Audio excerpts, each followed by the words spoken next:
Hello again, Dave Wilson with you for video number 3 of the launch of my new book, Life Second Chance, and the multimedia product, The Ultimate Mental Mastery System.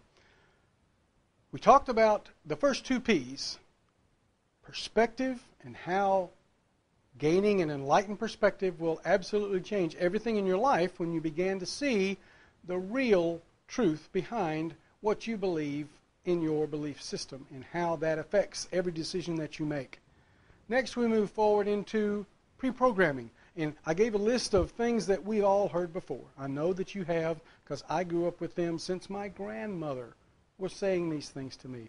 And we went through methodically and talked about each one and pointed out why in reality they are all meant to hold us back, to convince us that there's no way we're ever going to be more than the ordinary people that we are, so why even worry about trying to do good and be successful?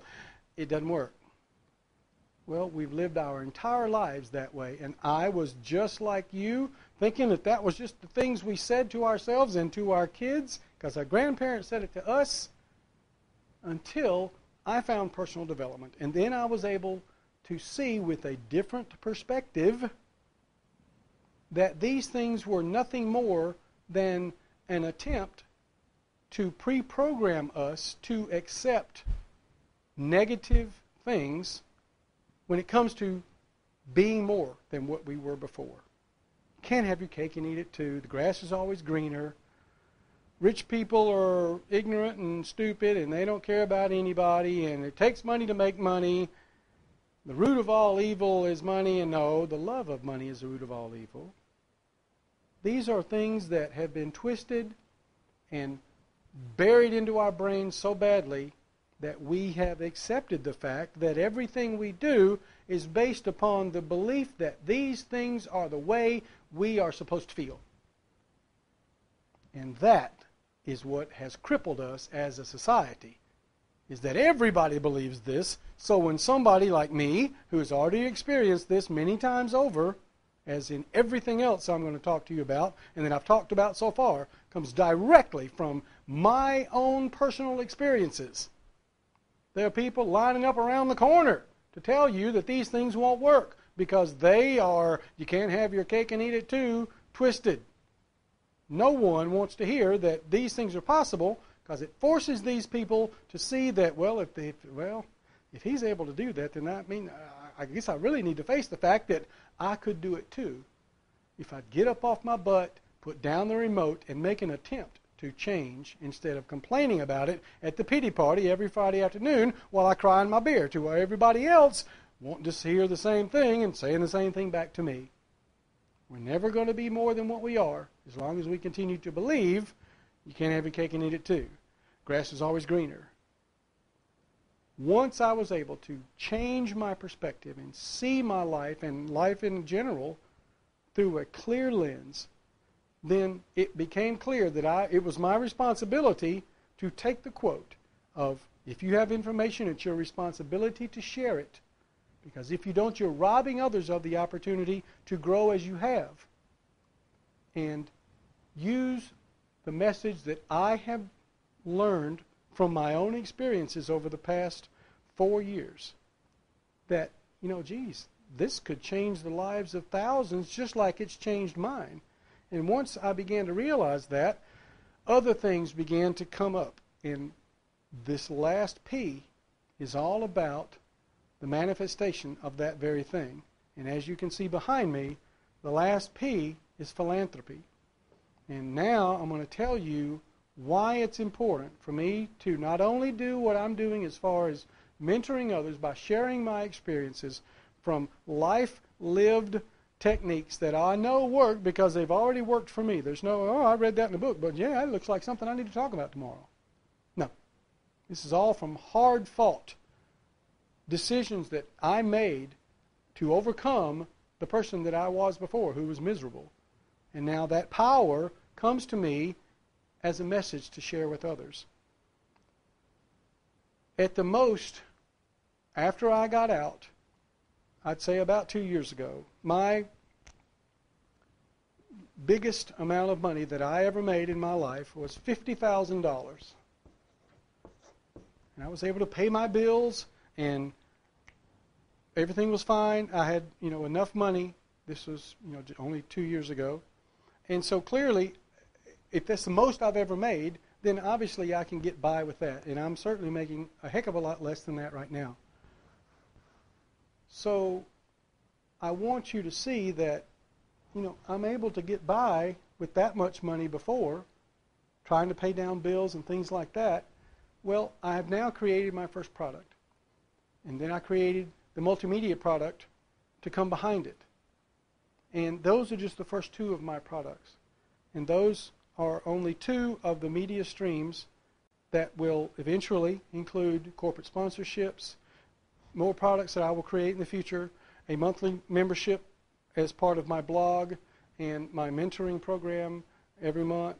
All of those things are income sources. And for people like you, for instance, if you have enough faith in me to be willing to join my family of searchers, which are the people who are looking to find the best way to express their full gifts. And so, for whatever reason, I chose to call that my family of seekers. So, my family of seekers is open to all. And if you are one of the ones who choose to join, then you now have the opportunity to not only invest in yourself and offer yourself the opportunity to change your life. Every dollar of your investment in yourself will now go straight into changing the lives of thousands of others. And here's how we're going to do that. I didn't need all of that money because I'm making a heck of a lot less than that right now and barely getting by. But if I'm able to do that and I'm able to touch lives around the planet, then we're looking at hopefully hundreds of thousands and maybe millions of dollars, including corporate sponsorships.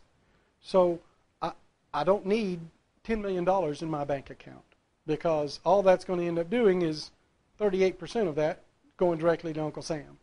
So after 3 days of research online, I was able to find out that everything that I want to do with the money that is generated from the investments of people like you to change their lives are going to go into a brand new 501c3 nonprofit that I will create in the next month, hopefully in August, otherwise in September. And from that, for the rest of this year, this is of course August of 2010, 25% of everything that I make is going to go directly to nonprofit. 10% of this is going to go as a tithe to my church, because we're doing some pretty amazing things there. We're an inner city church that has a lot of different things that we do, a lot of programs. And so 10% of that is automatically going to go there. But that's 15% for right now. That's 15% of whatever money is generated by the investments of people in themselves that will go directly to help the lives of others. And here are a couple of the things that I want to do. We have a Sunday school class that talks about current events, and one of the things we talked about was global water. And for instance, there's a village, say, in Tanzania. We have people over there. A village in Tanzania, and they have a well, but the pump is broken. So they got water waiting to be used, but they can't access it because their pump no longer works.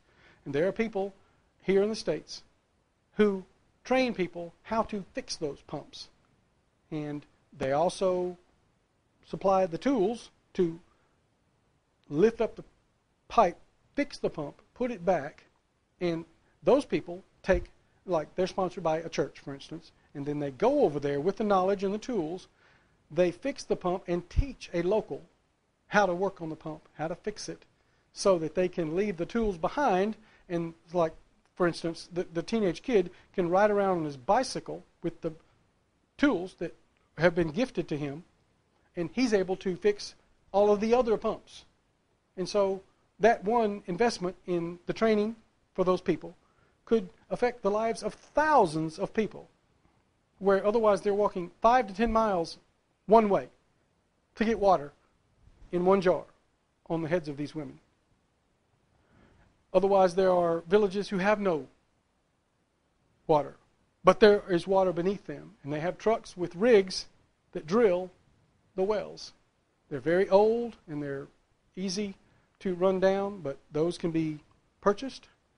It's like a year ago, $375 to drill a well. So with $375, several hundred people right there now have water where they didn't before. And otherwise, these people are drinking where they wash and where their waste gets to. That's why disease is so rampant over there. It's not like, oh, they're just too lazy to go out and get a job at McDonald's. These people don't have an option. They drink bad water, they get dysentery, they get cholera, they die. These people are in desperate need. And you have the opportunity to help affect their lives with every single dollar that you invest in yourself, when a portion of that money can go to these programs.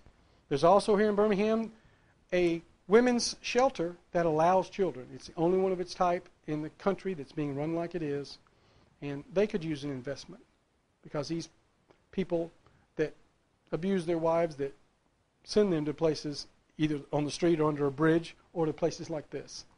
I also want to set up a scholarship fund for the underprivileged kids that will require them to be involved in their community and to elevate their grades. From all of you with C's, whoever has the highest grade at the end of the year, when you're ready to graduate, you will be gifted with a 4-year scholarship. You have to go to school, you have to live on campus, all these different things, but the opportunity will be available to them. This will completely change the lives of some of these kids. And the ones who don't get it will have the opportunity to have advanced themselves by making the effort all that time. They will have grown. We will have helped them change with our collective money that will be added to the lives of these people. And these are just a few of the things that I want to do. I want to help the APCA, the national, basically the pound, all those people who go rescue dogs. They're desperate for money. There are just so many programs, and I want to be able to walk into, Birmingham has a wonderful children's hospital.